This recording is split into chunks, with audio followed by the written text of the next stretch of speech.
right. Thank you all for coming along today to listen to me talk about things, and possibly interesting and amusing and entertaining things. What I want to talk about today is the intersection of communication, expression, and types, and how you go about making friends with your compiler, because that isn't always obvious. So some links. These slides will be distributed later. You can get to my Patreon, with which you can get to the book, and then if you're interested, help me make it happen. So kind of a rough overview. We're going to touch on a little bit of communication theory. We're going to get into the basics of type systems, and there's going to be lots of live coding with all of its spectacular risks. And I'm going to open up right away with the key takeaways and things to kind of keep in mind while I go through this. Communication is very important. Let's learn how to wield it to its maximum potential. Types are a means to communicate and express concepts. The compiler is our friend, but how do we befriend it? And finally, abstraction removes noise, but only if we overcome the jargon. So here comes the communication theory. A few definitions, several. A message is a packet of information you exchange. There's a sender and a receiver. There's an encoding, which is how the message is expressed. The decoding, which becomes the interpretation of that message. The signal, which is how well preserved the meaning of the message is as it makes it across. Noise, anything that interferes with that message. Feedback, what the receiver tells the sender. And then, of course, context, which is a set of experiences, the environment, and so forth. All of these kind of concepts come in handy when we start talking about let's say you as the developer are the sender of messages to a compiler who's receiving it and then giving you feedback on what your program is all doing. And also the communication that happens between the code that you've written and other people that you collaborate with. So let's talk about types. A type is a property, a sort of assertion on a value, and they're a means to give meaning to a program that both humans and compilers can understand. A type system, in turn, is a program that understands types and is able to solve the constraints and figure out whether the whole program is consistent or not with itself. If you're communicating with humans, the types themselves give meanings to the program. You're trying to communicate that something is a person, or this piece of text represents an email, and so forth. They're checked reminders that help keep us on track and help us agree on the meaning of the thing that we're writing. And it takes practice to use effectively. It's just like any other form of communication. You can't expect the first time that you start using a type system to really put together all the ideas and be able to elegantly express the structures of your program. That's just like with writing a novel. It's National Novel Writing Month right now. It takes a lot of practice to do it well. Oh yes, and expressive type systems. There's different types of type systems even on that. I'm saying types a lot. And these more expressive type system lets you encode nicer ideas with less noise. Essentially, you get straight to the point of what you're trying to say. Let's talk about compilers. This was roughly my first experience working with a strongly typed language. There were errors everywhere. There was warnings everywhere. I did not know what to do. But that got better. I mean, it was kind of like, hey, compiler, hey, does this make sense? No.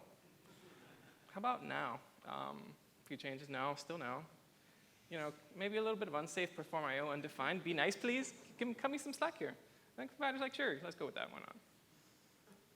So, yeah, it does take a little bit of finicking and tweaking and experimenting, and there's a certain art to it, but eventually you can get along with compilers and you can become friendly. I'll get into that soon. Modern compilers are nice. They can figure out what types we need without us telling them all that much. Types themselves can determine data storage as well as how the data fits together conceptually, or how it shouldn't fit together. That's a very interesting point. Okay. So with that, let's start doing some actual coding. And first off, increase my font size. Everything is dark. I can fix that.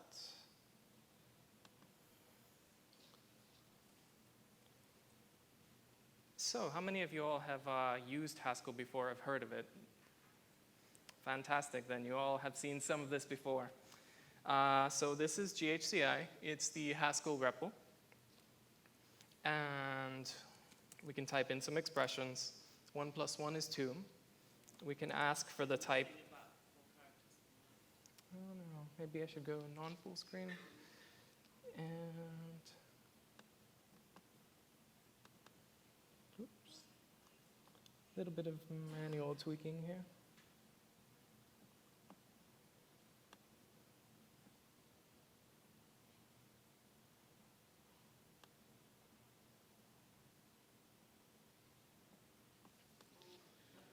No, scoot a little bit. Yay, we got it. Okay. So we can ask for the type of expressions, and this tells us it's some type of number. This is a type signature here. We get constraints to the left of the equals greater than, which means that this particular interface called num is implemented for some type A, and A itself is a number kind of thing, and that's what we've got here. We can take a look at the type for operators like plus, and plus itself takes three things, or takes two things that are a number, and eventually returns a number. So some pretty cool stuff. We can put together strings with concatenation, just a little bit different than the plus operator here. But what happens if we try to add a string and a number?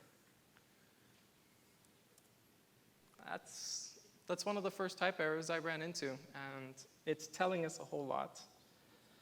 So it takes a bit to parse this the first go around, but it's telling us that there's no instance for the num interface. It's telling us that this string doesn't implement the number interface, which is required by the plus operator.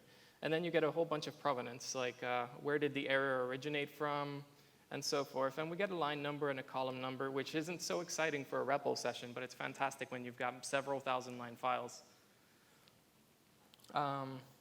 Language writers, please provide columns and line numbers for your errors, for all your errors. It makes life so much easier. Okay. So then let's talk a little bit more about types. And now we're going to go back to a dark font.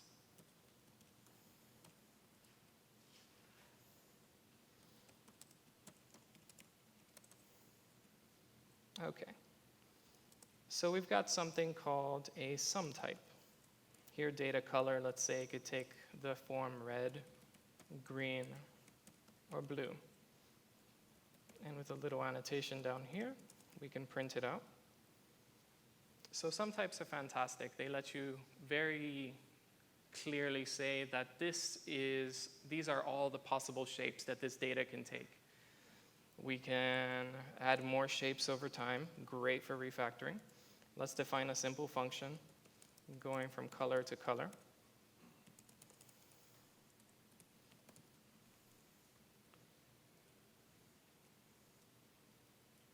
And we can say red goes to green, green goes to blue, and we'll leave off the other two branches and see what happens. So, very interesting thing about modern compilers is they can tell you exactly what you forgot to match. And this is great. Like if let's say this f function was defined in some other module, and we hadn't thought about it in a long time because it's been working, but we had business needs that said, hey, we really want to support the color purple now and the color blue. We didn't support those before. The compiler will tell you, you forgot to match these cases elsewhere. This is called exhaustivity analysis, and it's a very, very nice property of languages that support sum types. Let's talk about product types. So we might say a person is such that they have a string, and an int.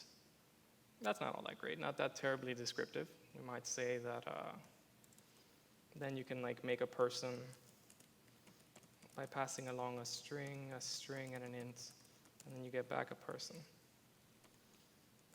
give some names to these things like person's name, person's email, person's age.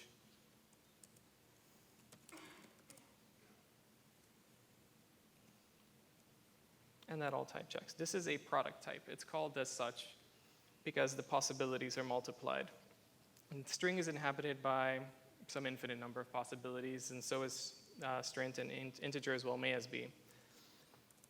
But if we had something like switch, let's say it's a switch with 2 booleans, then this switch can take exactly 4 possibilities. That's why they're called product types. Here for color, the possibilities add up. We have 1 red, 2 green, 3 blue, 4 purple.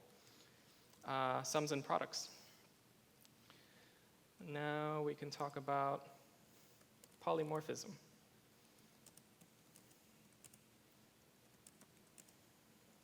So this map type signature is saying we have a function that goes from A to B, takes a list of A's, and out we come with a list of B's. It's polymorphic over all A's and B's. It places no requirements on the type. So you could pass in a function that converts integers into doubles, strings into colors, and what have you. And this map function would be able to process it. And I can just be terribly lazy and say the implementation is the standard library map. So that's kind of the core of some basic type theory. And it's about the extent that I'll be using for the rest of this talk. So now let's create a new file and call it person. And we're going to take this person type that we had earlier, and we're going to play with it a little bit.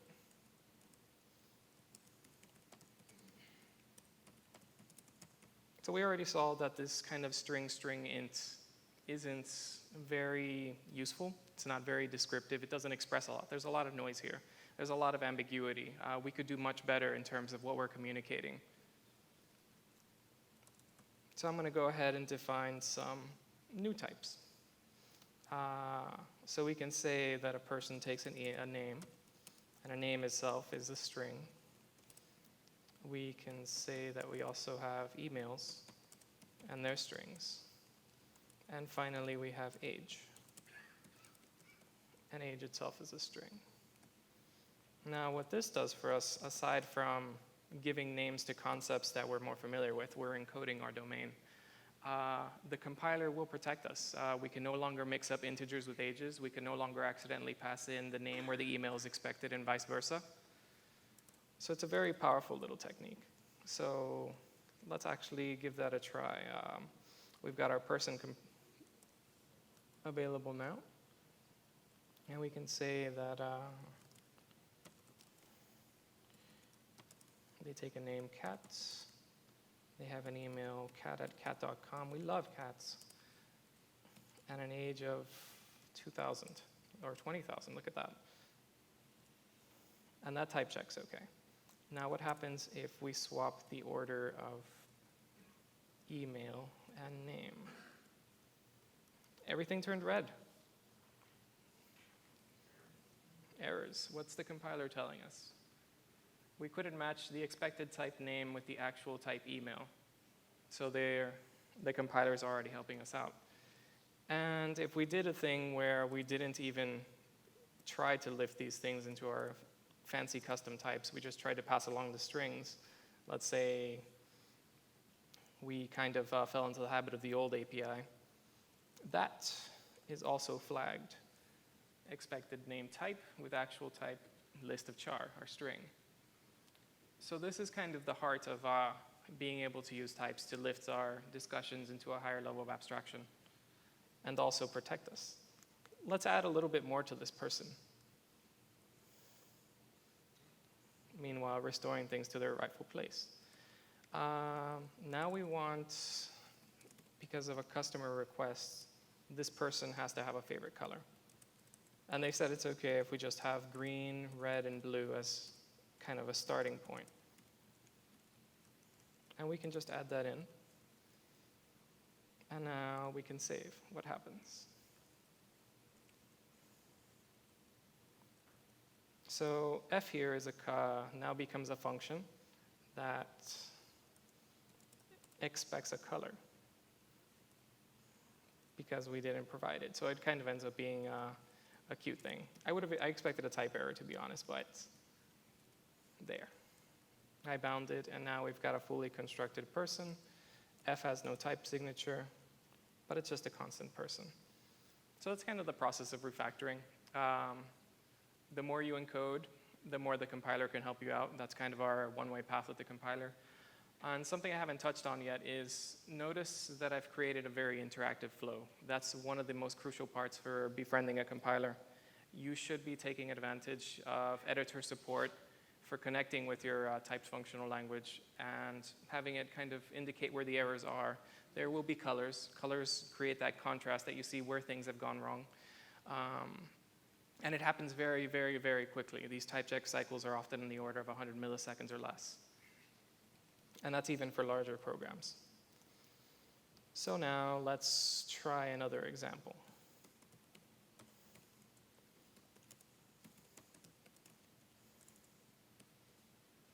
So let's say now we're building an application that needs to take customer payments.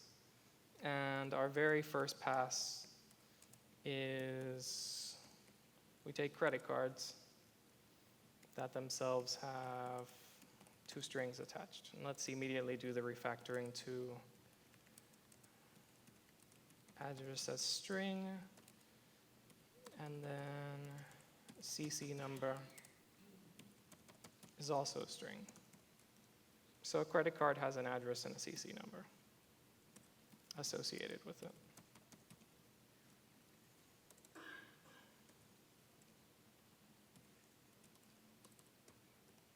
And we might have some process function that takes that account. And because I don't want to deal with effects right now, it generates a string.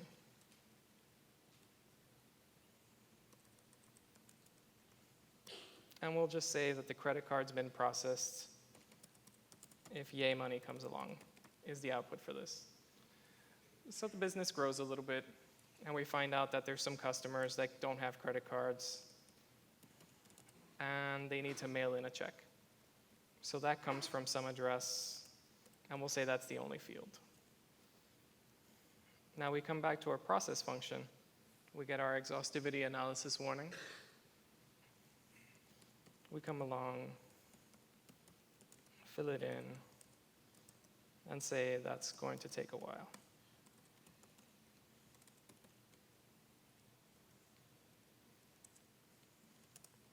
And then we have pay vendor,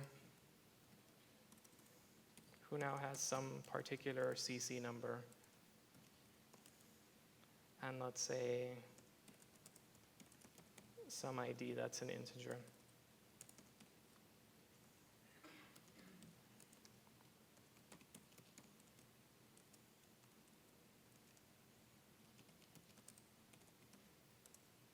And we filled in our process. And everything is fine in the world. And after a while of working with the mail check, we find that this isn't really working for us. It's too expensive to support for whatever reason. We come back to our type, our data model, we delete it, and we let the compiler tell us, you're trying to process something somewhere else that no longer exists. So we come back, and it's just as easy as removing a line. So there's a lot of opportunity for refactoring things by pushing your assumptions onto the compiler. And now we're going to go to one last live coding example. And we're going to call it abstraction. Very general idea. And I'm about to throw a lot of abstract words at you. I apologize in advance, but I will explain myself. There's notions of things like functors, applicatives, monads, and alternatives. And these are abstractions that work to, they are jargon. They are a barrier, especially for newcomers into the realms of programming in a functional style.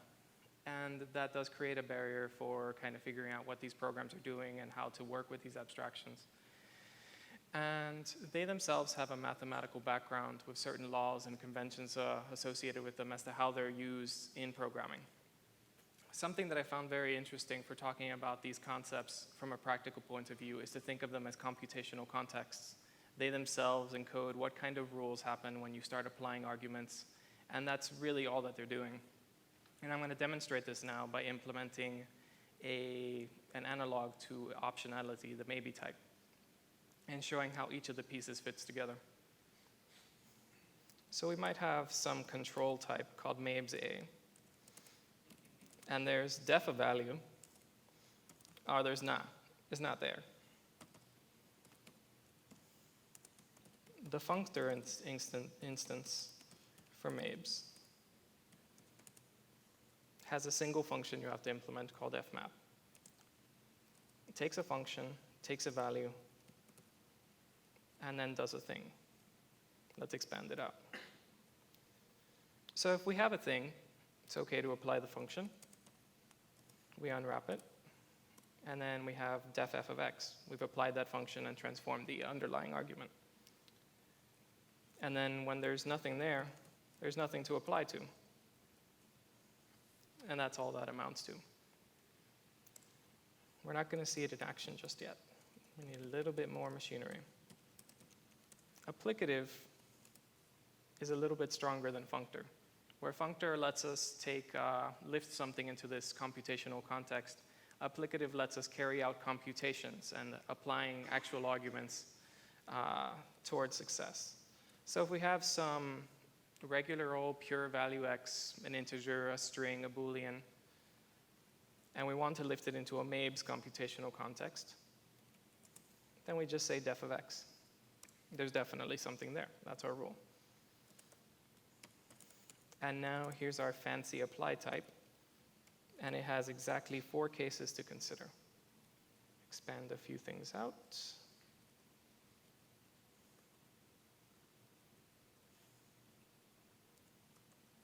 And I'm going to line things up a little bit to make it somewhat more readable and get that pesky type error out of the way.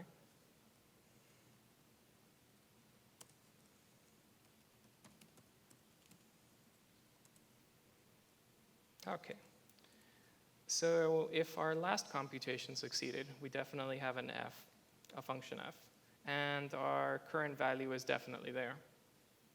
Then we can just say the next step is definitely f of x. If the right-hand side failed, we have nothing. If the left-hand side failed, we have nothing. And if both of them fail, we still have nothing. So applicative talks about how you only have success if every single one of your computational paths succeeds. It's a very nifty way to avoid having entire streams of if-else or conditional guards in your program. And then we have our monad. Monad has a return, which we can just say is pure. It's the same concept. You're lifting it into the computational context. And then you have some value x and a function f. And there's 2 possibilities here.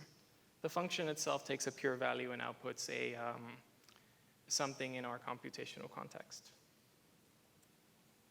So then all we have to do here is f of x. And if we have nothing, then we get nothing. And the last one I'm going to show, which I'm actually going to need to import a module for that, control.applicative, is something called alternative. And this is absolutely beautiful when you're writing parsers. So this has 2 methods. One is called empty. And we say, what's our failure look like? It looks like nothing. And now, this is the alternating operator, which I like to pronounce applied alternative or kind of thing. And let's see here. There's 4 cases to consider. Expanding them out again. So if we have 2 successes, we want to take the first one. If the first path succeeds, we take the first path. If the second path succeeds, we take that. And the only time we end up with a failure is when everything fails. Alternative is all about finding the path to success. Contrast that to applicative, which is given all the computations, you only succeed if everything succeeds.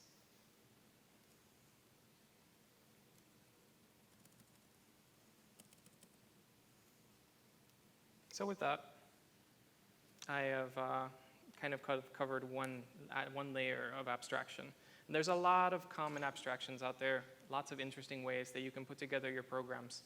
And they help you raise the level of discourse from the bare primitives that a language gives you into something that follows certain laws and properties that make it much easier to write elegant, succinct programs. We do need to get past the jargon, and that's a difficult part. And that takes a lot of human-to-human communication, tutoring, mentoring, kind of showing how these things work in practice and pulling it away from this abstract realm of, oh, these are symbols and there's a symbol soup and maybe it does a thing. Showing things in practice is very helpful in this regard. So with that, that wraps up my live coding. And let's talk about compilers. So this is sort of advice that I apply to myself and also give to others who are working on languages. But you need to include context with your error messages. And I don't want to say more is better. It's carefully selected context is very important, like line, column numbers, files, a succinct description of the error. The too much context can be intimidating. I have run into compiler errors while working on programs that were easily hundreds or thousands of lines. I once worked in C++. That was scary. So the provenance of an error is similarly useful. Where did it come from? But too much of that without some kind of coloring or contrast can make it very difficult to parse. The ordering of the provenance is important as well as the color contrast. They're wonderful aids. Like, for example, you can provide the most relevant part of the error first. You shouldn't be putting together your numbers with strings. That's a bad idea. And it happened here, and it happened here, and so forth. And as you saw in my kind of editing experience, when I did something wrong, like put an email where a name was expected, the fields turned red. I immediately had some kind of visual aid to tell me where to look inside of my editing buffer. That's very important for interactivity.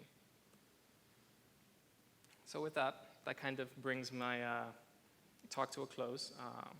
Key takeaways again, communication is important. Types themselves are a means to communicate. The compiler is our friend, and it takes work to befriend it. And finally, abstraction removes noise, but we have to overcome the jargon that's kind of present there. It becomes an in-language of sorts. Okay, so thank you all very much. You're all great. Go write some amazing programs.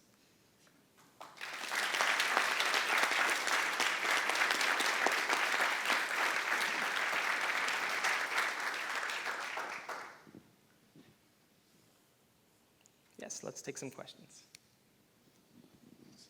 Thanks, I thought that was a great talk. I was wondering, is it possible to promote those warnings to be errors? You know, if you've got a sum type and you haven't covered everything, you might actually want to just stop compilation at that point rather than be in a bit of an ambiguous state. So yes, there is a way to promote warnings to errors. There's a flag in the compiler. You could just say like W error, which turns the warnings into errors. I imagine several languages adapt a similar approach.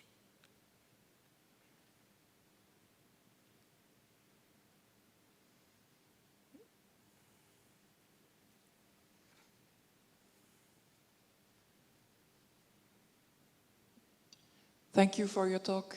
Was that Emacs? That was Emacs. That was Emacs combined with GHC mod. It has to be the latest release, along with latest release of a sub-library to get everything working right now. And it works both for individual files as well as projects. It can kind of infer, it pulls in module information for anything that's a part of that project. It's a very nifty system as long as it continues to work. I was fortunate. It's interactive Haskell or? No. It was, yeah, GHC mod with Emacs, and that was it. I'd love to see your setup.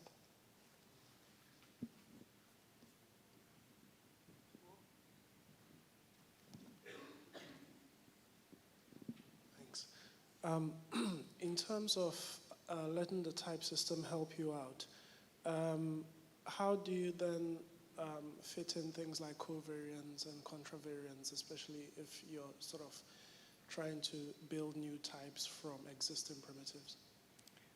So the question is about contravariance and covariance and how to deal with that. And to be honest, I'm not entirely sure. I haven't run into too much of that, but I have seen abstractions that do kind of work with that. Some things like profunctor and bifunctor, which are elevated a little bit beyond these. And those capture notions of covariance and contravariance in their particular methods.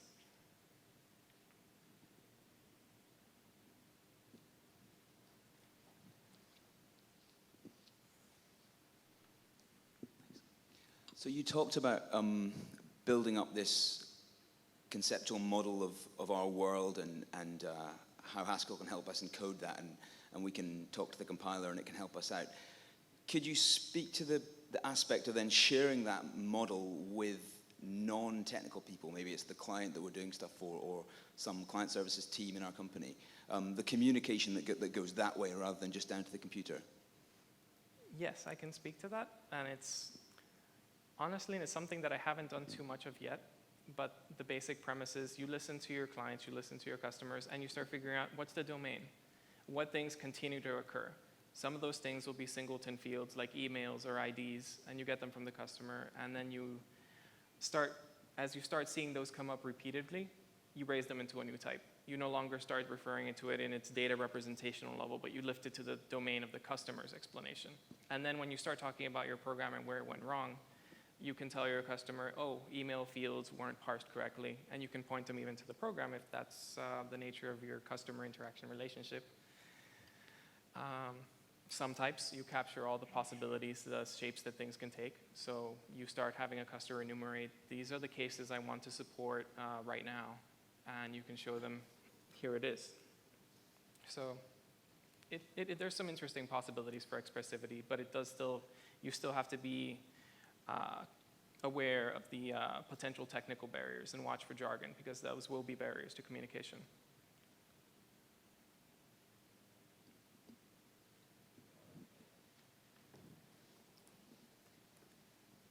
So in object-oriented code, often one code smell is to have like these gigantic hierarchies of what node that includes, that is a subclass of what node, just to add one item at a time.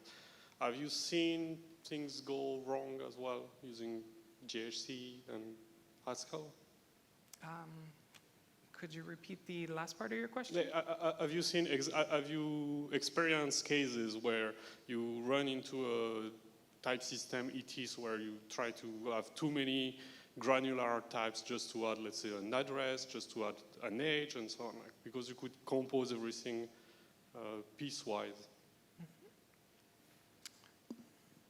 I'm not sure I've run into something too terrible, and I guess part of it is you start figuring out what things can be enumerated. Like, you don't want to have a sum type branch for every one of the integers. That wouldn't work out. And then you